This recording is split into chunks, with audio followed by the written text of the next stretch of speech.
Yo, was geht, Leute? 3 Wochen China. Doch diesmal geht's nicht nur ums Reisen, sondern um etwas mehr. Viele fragen mich, wie kannst du dir so viel Reisen leisten? Musst du nicht arbeiten und woher kommt das Geld? Und genau darum geht es in dieser Season. Unser Ziel, den Startschuss für ein eigenes Business legen, das uns die Freiheit gibt, von überall auf der Welt zu arbeiten. Denn für ein Remote-Business gibt es heutzutage endlose Möglichkeiten. Einen eigenen E-Commerce-Store, digitales Marketing oder Agenturarbeit, Investments und Trading oder Content Creation und Social Media. Und wo könnte man ein Business besser aufbauen als genau hier, im Produktionsland Nummer 1, China. Dem Land, aus dem gefühlt jedes Produkt der Welt kommt. Zwischen Wolkenkratzern, die bis in den Himmel wachsen, uralten Tempeln und den verrücktesten Sehenswürdigkeiten Chinas wollen wir herausfinden, kann man während einer Reise ein Business aufbauen, das trägt und gleichzeitig das Abenteuer seines Lebens erleben? Von Shanghai über Guangzhou bis Peking, wir tauchen ein in Megacities, Kultur und Rekorde. Business trifft auf Abenteuer, Reise trifft auf Zukunft. Willkommen bei Season 3, The Business Trip.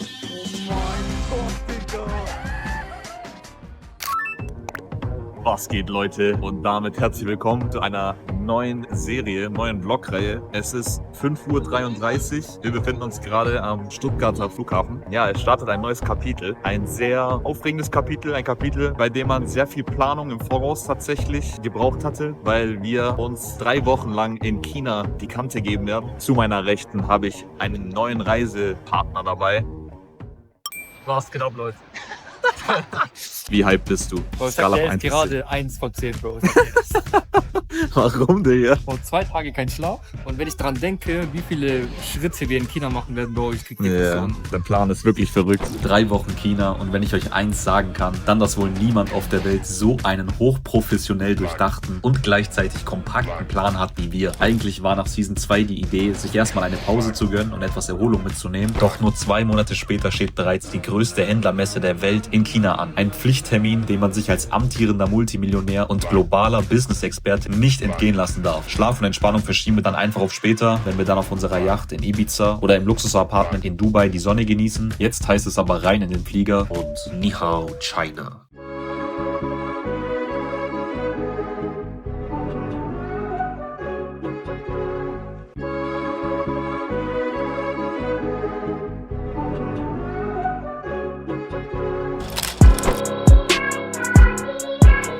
Ra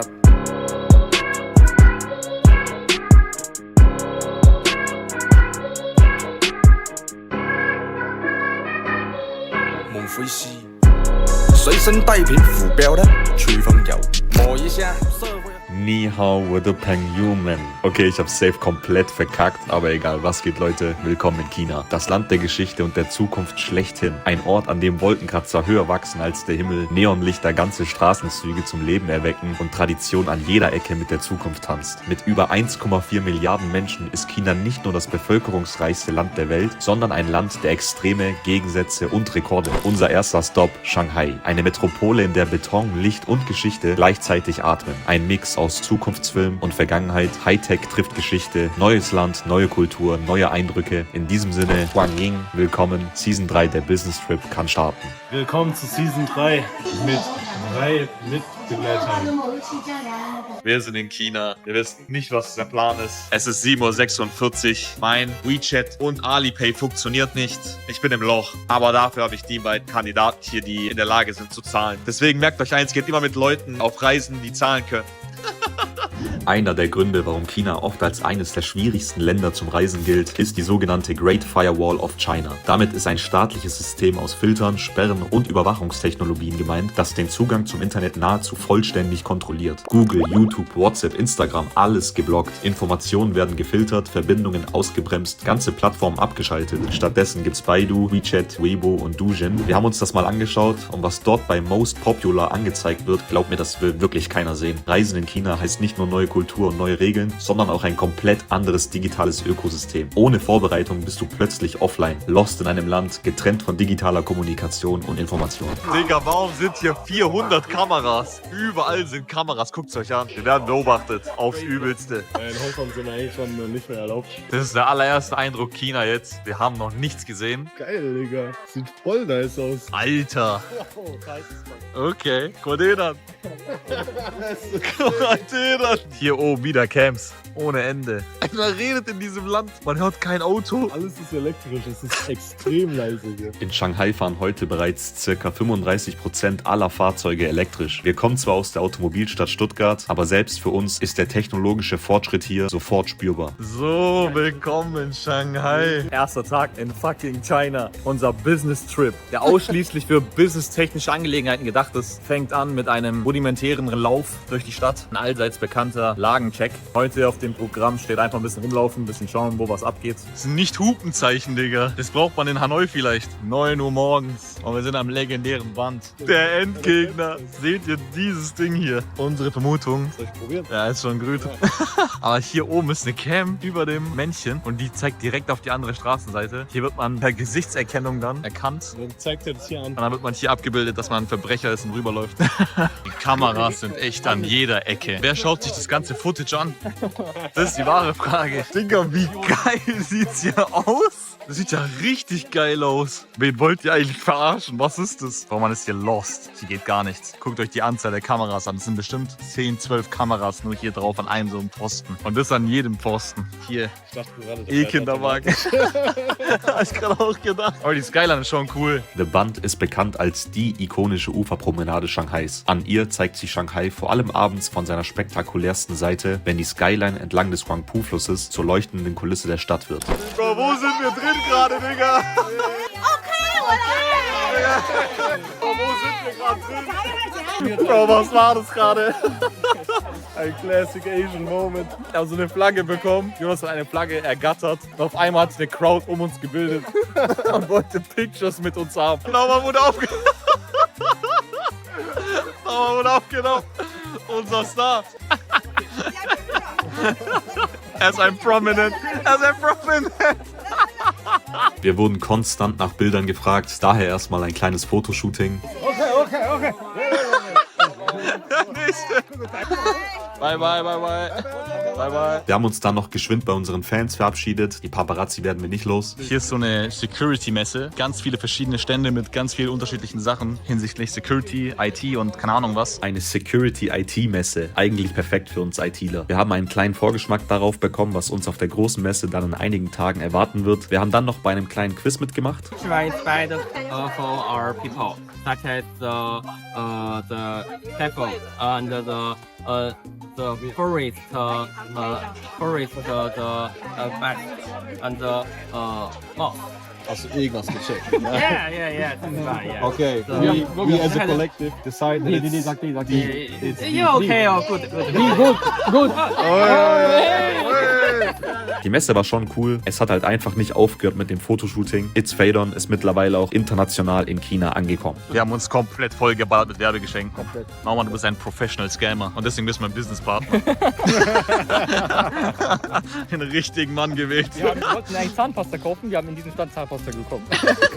Wir werden vollgeballert mit Werbegeschenken. Ich habe jetzt hier so einen Snake. Der ganze Rucksack ist schon voll. Ja, jetzt tragen wir nur so Kackgeschenke mit uns. Der Band ist schon ganz cool, aber abends, wenn die Lichtershow startet, soll es nochmal deutlich spektakulärer werden. Also sind wir Richtung Innenstadt gelaufen. Wir sind auf der bekannten Road, Nanjing Road, die Hauptstraße eigentlich hier in ganz Shanghai. Das sind diese Advertisements hier, die Werbungen hier, die 3D sind. Chinese Drip, Digga. Chinese Drip. Good morning, China. We have Bing Chilling. I like Bing Chilling. Let's try Bing Chilling.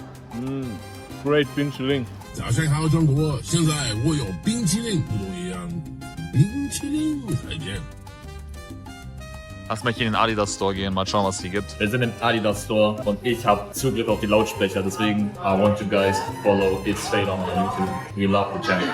Thank you. Cheers. Der Shoutout hat nichts gebracht, weil es in China ja sowieso kein YouTube gibt. Aber egal, wir waren alle ziemlich müde und sind deshalb zurück ins Hotel zum Pennen. Abends steht nämlich noch ein kleines Programm an. In Chinatown. In China. Sieht schon geil aus. Das ist das erste Mal, dass wir in der Chinatown sind, in China. Digga. Ja, diese Old-Style-Buildings sieht schon geil aus. Die Optik ist sehr geil. Shanghais Old Street ist ein kurzer, aber eindrucksvoller Blick in das alte Shanghai, bevor Wolkenkratzer das Stadtbild bestimmten. Zwischen traditionellen Fassaden, roten Laternen und kleinen Läden spürt man hier noch deutlich den Kontrast zur hypermodernen Skyline der Stadt. Ey, hier ist irgendeine Show, Lichtershow. Das sieht schon krass aus hier, ich schwöre. Man merkt echt, man ist in den Deep Ends jetzt. Nicht mehr so dieses... Hier ist real China. Das ist echt real China. Digga, ist das schon geil, Digga. Junge, wo sind wir? Jetzt hast du ein riesen Fladenbrot geholt, Digga. 2 Euro für einen riesigen... Aber was ist da drin? Es ist Spinat, Spargel. Das ist einfach Teig mit 2 Blättern und Öl. Das ist komplett fettig. 15 Huren. Schmeckt's? Schmeckt nicht. Du hast so einen riesen Oschi jetzt und es schmeckt nicht. Das war's komplett. Schmeckt einfach nach so viel zu stark frittiertem Plain Bread. Schmeckt noch nichts. Ja, genau. Es schmeckt nichts, einfach nur Es ist frittiert. Plain Bread. Viel zu hart frittiert.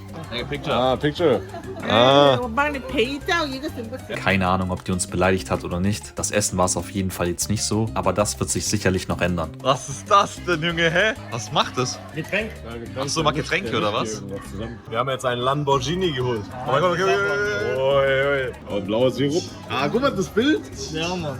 Das holen wir oder was? Ja, das holen wir, den Lamborghini. Das ist unser Drink. So, einmal Lamborghini ist fertig. Fühlt sich jetzt 200 PS schneller. Gar nichts.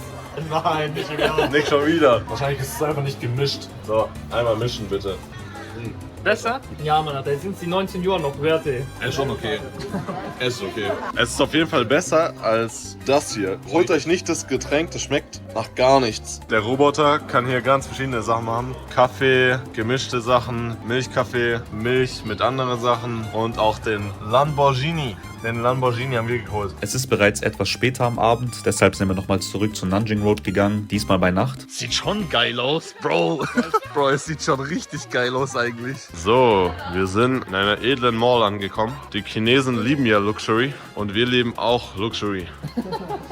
Alter, Bro. Diese Eingänge sehen so unscheinbar aus und drinnen ist es dann ein komplettes Monster. Ah, Rolltreppen. Und die sind curved. Hashtag Macau. Shoutout an die Video-Viewers. Es gibt einfach eine VIP-Lounge in der Mall. Man denkt von außen, dass es hier komplett abgeht. Hier sind so viele Leute wieder in einer Schlange. Sanrio Giftgate. Und es sind nur Kuscheltiere, Plüschtiere da drin. Keiner checkt das, Digga. Die feiern das komplett ab. Was da? Was da? Uniqlo in China, an der Quelle. Der muss günstig sein, das macht keinen Sinn sonst. Er kommt frisch aus der Fabrik. Ja, Thailand. Ah, Sawadika. Thailand. Die Freundin hier ist aus Thailand. We love Thailand, it's the best country. #1 country. Pokémon, mein Metier. Buy 2 and give 1. Und du gibst eins zurück. Chinesische Sonderangebote sind auf jeden Fall extrem lukrativ für die Inhaber. Das nehmen wir definitiv für unser zukünftiges Geschäftsmodell mit. Es hat so viel Spaß gemacht, dass wir dann einfach von Laden zu Laden weitergezogen sind. Dieses Handy hier hat Speed 3-mal geholt. Das Triple Phone. Es ist eines der interessantesten Handys auf dem Markt. Hier ist ein Handy. Und wenn man dann was Großes anschauen will, wie auf der Karte zum Beispiel, kann man es auch aufklappen und dann hat man hier halt komplettes Das Brett. ist schon geil. Und das Ganze kriegt man für den Spaß in Höhe von 2 bis 3K. Das ist sehr leicht. Das wiegt weniger als mein einzelner Samsung-Handy. Was hat man da für eine Hülle drauf? Du willst ja aufklappen, das geht gar nicht. Du kannst keine Hülle Runter und ist am Arsch. Ja, komplett. Der Schmuck ist nicht mal hochwertig. Was angefasst ist, voll lash. Das fühlt sich richtig wack. Aber schon krass. Es ist einfach ein Laden und die machen das alles als Ambiente. Experience Shopping. Gibt's in Deutschland nicht viel. Einfach aus Schokolade. Das war Schokolade, oder?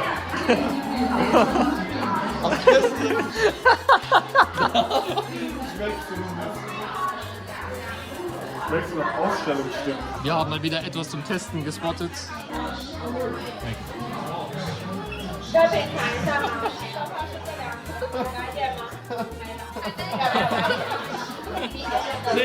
you. Der nächste Laden. Die geben sich richtig viel Mühe bei der Aufmachung und beim Optischen hier, was sehr geil ist. Du hast eine viel bessere Shopping-Experience, als wenn es einfach nur ein Laden wäre. Wir sind vor dem Peace Hotel. Hier machen Leute einfach Bilder vor dem Hotel. Keiner checkt, was abgeht. Keine Ahnung, ob das ein bekanntes Hotel ist, aber hier werden Bilder geschossen ohne Ende. Wir gehen ins Peace Hotel jetzt rein. Mal schauen, was hier Sache ist. Alter, es sieht schon krass aus. Es war sogar im Guinness Buch der Weltrekorde vertreten. Diese alten Leute sind ja gerade auf der Bühne. Die alten, die das können das mal wirklich machen. Digga, what? Das ist krass. Ja. Ah! Na, Mann, das ist famous. You're famous, my friend. Der kommt zu spät zu seiner Aufführung. Wir machen Bilder. Bye, bye. Noch eine Legende mitgenommen. Echte Legende, kurz getroffen. Irgendjemand sein. Ich Ich würde schon fast sagen, 3 Guinness-Weltrekordhalter nebeneinander, aber unser Titel als nächstgelegene Menschen am Vulkan Fuego wurde ja nicht anerkannt. Großer Shoutout nochmal an das Rekordinstitut für Deutschland. Ich habe auf jeden Fall noch eine Agenda gegen euch offen. Wir sind etwas hungrig, also perfekte Gelegenheit, chinesisches Streetfood zu testen. Und wenn ich euch eins sagen kann, die chinesische Küche in China ist nochmal ganz was anderes. Absolut nicht vergleichbar mit dem, was man in Deutschland als chinesisches Essen kennt. Spontan draußen essen zu gehen ist unmöglich. Man läuft in einen Streetfood-Laden rein und dir schlägt erstmal eine Geruchswolke, eine Mischung aus verschimmelten Käse, abgestandenen Socken und alten Fisch entgegen. Also Essen in China ist wirklich, man checkt einfach gar nichts. Das sind Hühnerfüße hier. Hier sind die blauen von denen und hier ist einfach nur der Buddy, den Crabs. Verbranntes Essen. Eine verbrannte Version von dem da. Legit nicht verbrannte. Warte, was? Als ob. Chinesen ist verrückt, ich sag dir ehrlich, was die essen da. Was ist das hier bitte? Ist das jetzt eine echte Frau? Nein, Mann. Also sieht schon gut echt aus. Aber das ist wirklich nicht schlecht gemacht. Ich gebe mal ein Update zum Abend. Ich bin sprachlos. Also kurz zusammengefasst, by the way, jeder in China hat einfach nur sein Handy vor sich. Jeder ist am Handy. Wirklich jeder. Hier geht gar nichts. Ganz kurz, ich schreibe die ganze Zeit mit unserem chinesischen Freund hier. Obwohl er neben mir sitzt, chatte ich mit dem, weil hier gibt es hier Übersetzung automatisch. Das ist schon Klatsch eigentlich, no joke jetzt. Sonst könnten wir gar nicht mit dem reden. Das ist echt Kann gut. kein Englisch. Der Typ kann kein Englisch, halb China kann kein Englisch. Das ist der chinesische Kollege, by the way. Das ist die größte Plotwunde am Tisch, die ich je gesehen habe. Ich habe den Pro-Spieler Faker besiegt. Sag Faker ist mein Bruder. Wow, yes. So deutsch. Das ist das erste Mal, dass er gelacht hat. Seit 3 Stunden. Wir sind komplett im Loch. Tiefer geht's nicht. Es geht nur noch tiefer, wenn das Essen noch so richtig lost ist. Wenn das Essen nicht lost ist, dann war's.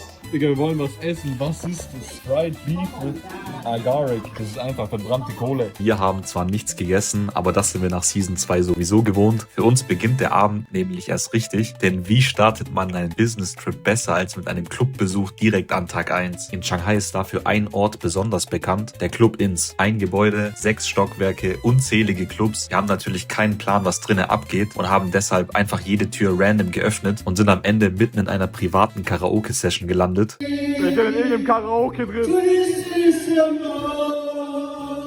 Keiner weiß, was abgeht.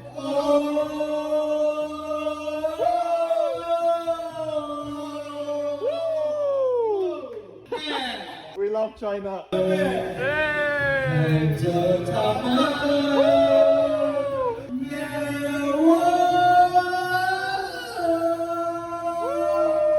Fragt mich nicht, wie wir da reingekommen sind, aber unser Bro Lee hat eine ganz andere Mission mit uns vor. Passend zum Business-Trip gab es dann auf jeden Fall Networking auf höchstem Pegel. Oh, mir geht's nicht gut, Digga. Ich hab noch 6 Stück davon gehabt, 6 Shots. Wir hatten so viele Shots, wir sind 6 Shots oder so.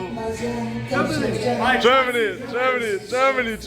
Wir haben gerade eine Stunde mit dem Lesen der Karaoke gemacht. Der Typ hat uns abgefüllt. Das ist die erste Nacht. Die erste Nacht.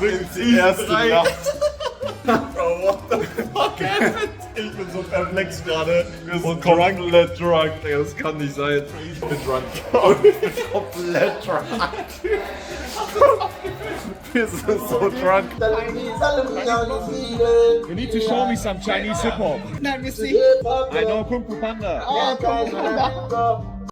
mein Gott, einfach ein Xiaomi-Car. Die geilste Marke, die es gibt. Damals noch Handys produziert, geht das Ding mittlerweile komplett ab. Das ist übrigens so wie der Porsche Taycan. Ja, die sieht 1:1 gleich aus. Neuer Tag, das Networking gestern Abend lief ganz gut. Für uns geht es mit dem Didi, der chinesischen Taxi-Version, erstmal eine Stunde raus in Richtung Zhujiazhou, einem kleineren Dorf westlich von Shanghai. Warum hat der Wagen vor uns eine Orange hinten dran? Die Leute hier verziehen keine Miene. Man kann sagen, was man will. Alles noch Sparflamme. Das war's genau, Freunde. Wir sind angekommen in Zhujiazhou.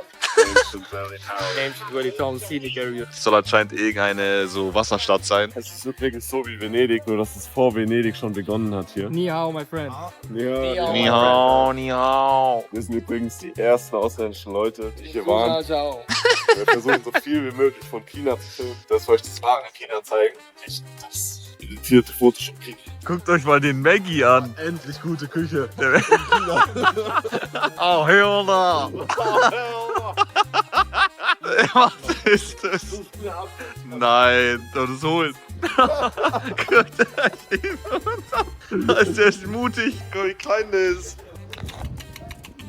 Frühstück, ein Bing Chilling. Ni hao. Hallo. Unsere chinesischen Freunde. Selbst in der Touristenstadt ist man der einzige Ausländer. Hi, hi. Also Leute, wir haben gefühlt vor einer halben Stunde Sachen bestellt und es fehlt noch so ein Bubble Tea und die Frau kriegt sie irgendwie nicht hin. Die Chinesen sind ja dafür bekannt, alles schnell bekommen, aber die Frau, die tut den Ruf von China in den Dreck ziehen. Geht nicht hier, um genau zu sagen, bei Xingxua. Fresh Milk Ice Cream. Es ist so langsam hier, das ist verrückt. Es ist einfach nur ein Bubble Tea. Wir warten seit 20 Minuten. Das ist kein Witz. Wir sind irgendwo nirgendwo und hier wird auch digital bezahlt. Man braucht wirklich kein Bargeld in dem Land. Man braucht doch keine Karte, man braucht nur seinen WeChat. Ist schon fortschrittlich. In anderen Worten, man zahlt mit der App, die man zum Chatten benutzt. Es ist wie, als wenn man mit WhatsApp überall zahlen könnte. Noch ein Grund, nicht zu bestellen, ist, dass die Bubbles vom Bubble Tea nicht durch die Strohhalm passen. Und damit Ni Hao aus Zhujiazhou, einer etwas abgelegeneren Stadt nahe Shanghai, ruhig, traditionell und ein kompletter Kontrast zur Großstadt. Schmale Gassen, alte Steinbrücken und Wasserkanäle ziehen sich durch die Stadt und erinnern an das historische China. Zhujiazhou blickt auf über 1700 Jahre Geschichte zurück und war einst ein bedeutendes Handelszentrum entlang der Wasserwege. Bis heute prägen historische Wohnhäuser, Tempel und Brücken das Stadtbild und machen den Ort zu einem lebendigen Zeitzeugen vergangener Dynastien. Den haben wir schon gegessen in dem ersten Video dieses Kanals. Ein legendäres Video. Sloppy Joe. Einen probieren. Jetzt kommt der Tester. Das ist safe scharf. Spicy? Das ist safe scharf, Digga. Der will dich einfach nur töten. Der Typ will dich töten. Geht eigentlich. Ja? Du darfst nicht essen. Es ist scharf, aber schmeckt schon gut. Schmeckt schon geil, ja, Mann. Checkt ihr irgendwas? Nee, oder? Die Dinger leben. Das sind Grillen. Oh, wie groß sind die? Monster. Wieso sind die eingesperrt? Ja, die sind riesig. Sag mal einen Witz kurz. Very pretty. Der kommt in die Pfanne. Digga. Markiert. Ich sag, dieser Hund überlebt maximal noch eine halbe Stunde, bevor der gebraten wird mit ein bisschen Sesamöl. Das kann man nicht ins Video packen. Natürlich. Views. Controversial. Oh, Sawadikab. Von Thailand. Sawadikab. Dabei die Mai. Ich dachte gerade, der Hund wäre auf dem Menü. Aber das ist nur der Hund des Hauses. Was der hier rumfährt eigentlich, ist crazy, Bro. Dass der hier rumfährt. Der Typ. Katastrophale Barber. Die Boote haben einfach Visalampen. Die Leute hier sind schon sehr freundlich. Alle wollen Fotos machen. Die Abgase vom Stand kommen direkt vorne wieder raus. Ni hao. Seht ihr die Menschenmenge hier? Es ist echt verrückt. Und die ganzen Läden sind dasselbe. Jeder Laden verkauft dasselbe. Warte, was? Hier kann man einfach eine Schildkröte essen. Als ob man eine Schildkröte sich bestellen kann. Seht ihr das hier? Bro, der Laden ist voll. Wild Softshell Turtle. 280 Wir Yuan. können kein Turtle essen dort. Niemals essen wir hier. Wer ist Genau kein deswegen Turtle? gehen wir jetzt zu Mc's. So, wir testen die chinesische Küche. Nachdem wir die Turtles gesehen haben, war uns klar, wir können nicht auf den chinesischen Straßen essen. Deswegen sind wir zu unserem altbekannten Partner und dem heutigen Sponsor des Videos gegangen, namentlich Das goldene M. Wir nutzen jetzt die Zeit, in der wir auf den Diddy warten, um unsere Apfeltasche zu testen. Die Taro Pie, da ist irgendwas drin, keine Ahnung. Das ist so ein 50-50-Ding. Digga, das sieht so widerlich aus. Das sieht komplett widerlich aus. Das schmeckt ganz okay. Ja, nach was schmeckt's? Das sieht nach irgendeiner Das Frucht Ding aus. schmeckst du gar nicht. Du schmeckst eher dieses Brot. Also wieder so ein bisschen geschmacksneutral. Classic irgendwie. Minimal. Ja, nach Teig. Süßer Teig. Das war ein bisschen weich in keinen Geschmack von der Frucht. Das schmeckt nach nichts. Einfach süß, Brot. So wie alles hier auf der Preise, Alter. Schmeckt nach gar nichts. 1 bis 10. 3 von 10. Scrap, holt's euch nicht. Aber schmeckt zumindest nicht schlecht. Und das ist schon mal ein Fortschritt in China. Deswegen ist es über eine 2. Es schmeckt nach nichts Beschissenem. Aber es schmeckt halt auch nach nichts. Also unser Driver heißt Guan. Ni hao Guan. Ja. Ja, da kommt mal wieder gar nichts. Die Leute sind sehr You speak English? Er lacht. Benjo, ni hao ma. Er redet. Er ist alive. Er ist kein Roboter. Aber auf der 76-minütigen Fahrt war das wahrscheinlich das einzige Wort, was wir aus ihm rausbekommen. Ihr müsst eigentlich eine Challenge machen. Ah, guck mal, links hat er einen Soll ich mein Earpiece. Handy verbinden und Links. Musik abspielen? Ja, mach mal. My friend, Music?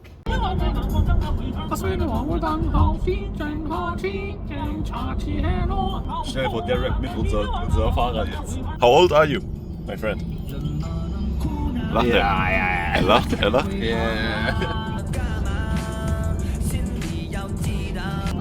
Ja. Lacht er. Wir sind Chinese Locals geworden. Wenn wir Text noch können, wäre krass, aber wir können ihn nicht. Er lacht, ja. Wir haben ihn aus seinem Zone rausgeholt, rausgefischt. Wir sind auch die ersten Kunden, die reden in seinem Auto. Kriegt einen Chinesen aus seinem Comfortzone, aus seiner Struktur rauszubringen, dann ist man ein G. Ich sag's euch. Deutsches Kulturgut wird hier auch den Chinesen beigebracht. Es dient alles nur der Unterhaltung. Und unser Kollege ist richtig fein mit der Sache. Alle rassistischen Bemerkungen im Video sind nur zur Unterhaltung und nicht ernst gemeint. Und wir sind hier, um den China-Tourismus zu fördern und über das tolle Land aufzuklären. China ist ein geiles Land, ein Land mit sehr viel spektakulären Ereignissen und unvergesslichen Momenten. Guhan Debre hat uns dann abgelassen bei unserem nächsten Stop, dem Jing'an-Tempel. Ein riesiger Tempel direkt neben einer Luxus-Shopping-Street. Drinnen ruhig, draußen Großstadt Chaos. Genau dieser Mix macht Shanghai so besonders. Also man denkt, man ist hier beim Tempel, aber eigentlich sind es einfach Einkaufsläden mit der Wand vom Tempel. Diese Gegend hier ist super schön, sehr entspannt. Es ist viel besser als diese Nanjing Pedestrian Road, weil da waren lauter Touristenshops, die alle dasselbe hatten. Und hier sind halt richtige Malls. Einer der wahrscheinlich krassesten Luxus-Shopping-Streets überhaupt. Wir sind locker eine Stunde die Straße entlang gelaufen. Links und rechts nur Designer-Brands, Wetter top, gute Vibes und natürlich hat das Promi-Dasein auch hier nicht aufgehört. Das Weiße Haus, wow. Gelbe Haus. Also diese Area ist so wie, das ist so ein Mix aus Brick Hill. Also das ist schon die krasseste Luxury Area, in der wir je waren. Miami war letztlich ein Joke. Das ist so krass hier, das ist wirklich verrückt. Nach dem Bus gehen wir durch. Wir warten schon 5 Minuten hier. Lauf. Das ist illegal, was wir gerade machen. Das ist komplett illegal. Die schauen uns an. Riot.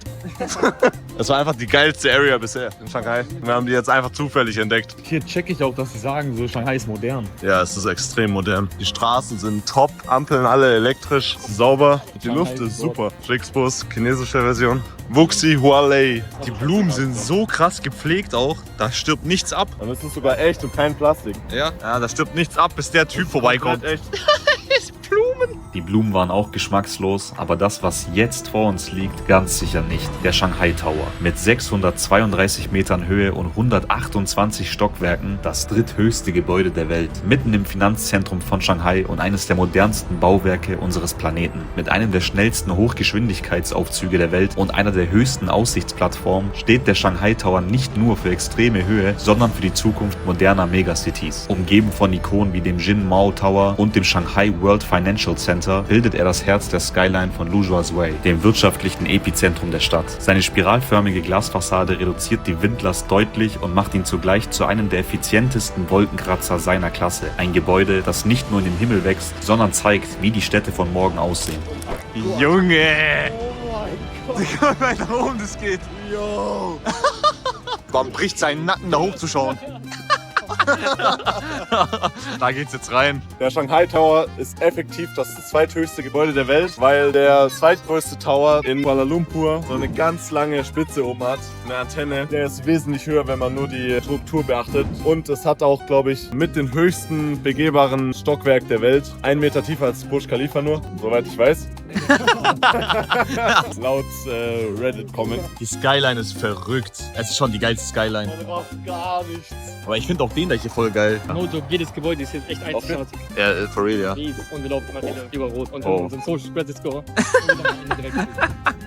Das Social Credit Score war seit Landung schon ganz unten. Deutschland, Germany, Germany. Einigkeit und Recht und Freiheit.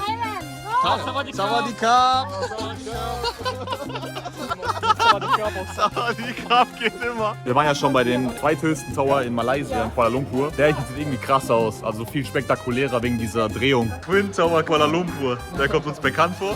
Der war richtig geil. Burj Khalifa, das ist in Kuala Lumpur, da waren wir schon, ist im Video. Da sind wir jetzt, der ist im Effektiv so viel höher. Diese Antenne ist einfach ein Cheat. Scam. Ein Scam. Ja. Und der wurde 2023 erst fertig und der 2015. Also das ist schon ein Brett.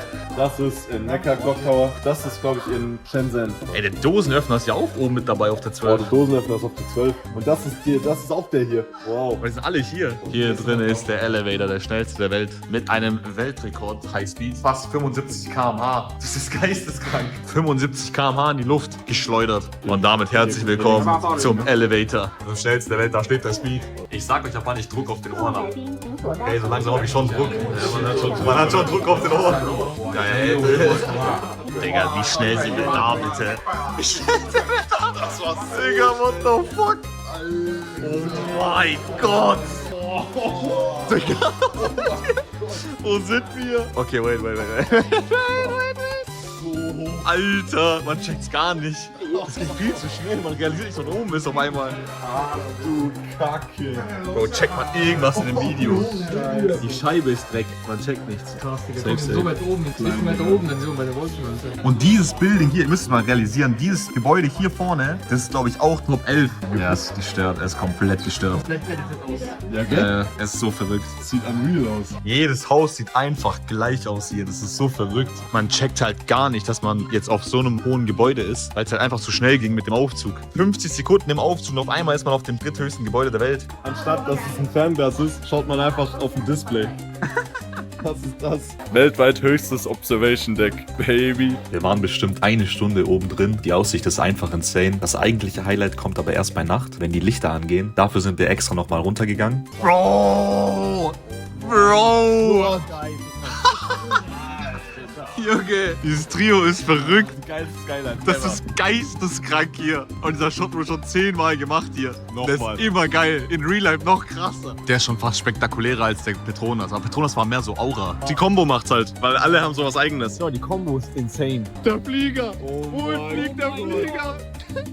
Oh, der ist übel da. Ich verarsche eigentlich. Oh, wir waren live dabei. Der war hardcore nah. Ein gutes Target.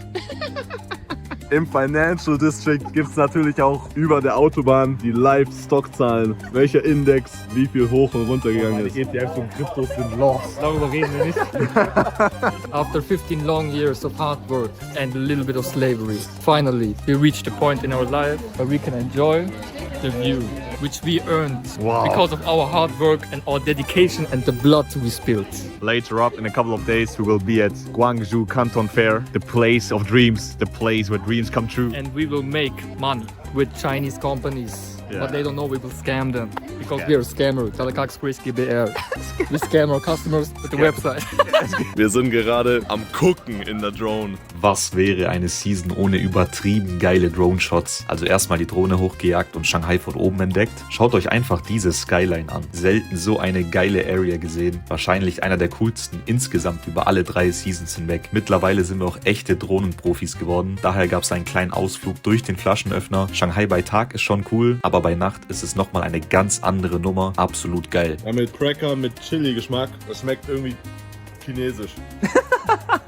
Das ist okay sogar sagen. Das schmeckt schon komisch. Ja, schmeckt. Es ist, Diesen chinesischen Nachgeschmack. Ja, es hat voll den chinesischen Nachgeschmack. ich find's okay. Der Mann hier versucht seinen Social Spread Score ein bisschen zu retten. Es ist nicht scharf, finde ich. Würdest du es empfehlen, jemanden zu kaufen? Ich find's nicht besser als Pringles oder so, aber ich find's okay. Ich find's essbar. Das ist schon halb so gut wie Pringles.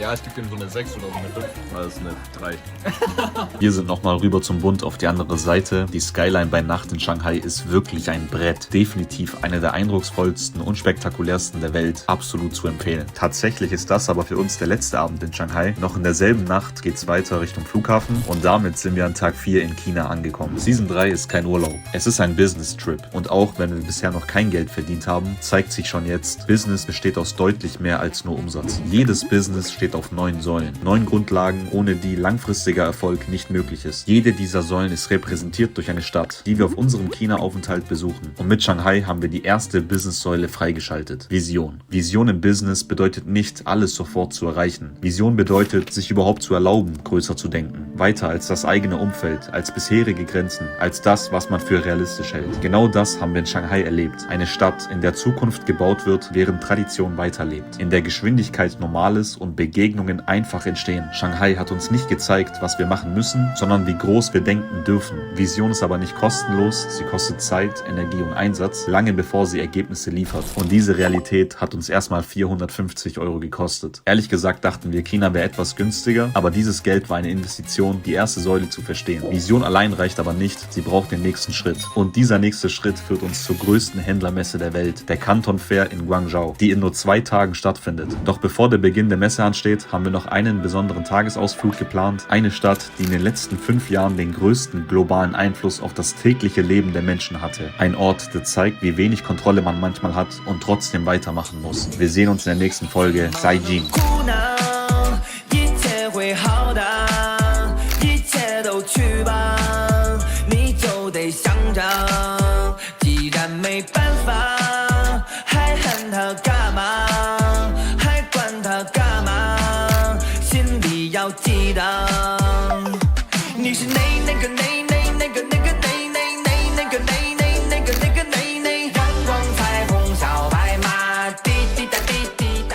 Und damit herzlich willkommen zum Wuhan-Vlog. Das sieht aus wie ein Videospiel hier. Wo zum Fix sind wir eigentlich? Das sieht so verrückt aus hier. Schaut euch dieses Brett einfach an. Das ist unser Platz, in dem wir heute nächtigen werden. Das war's komplett.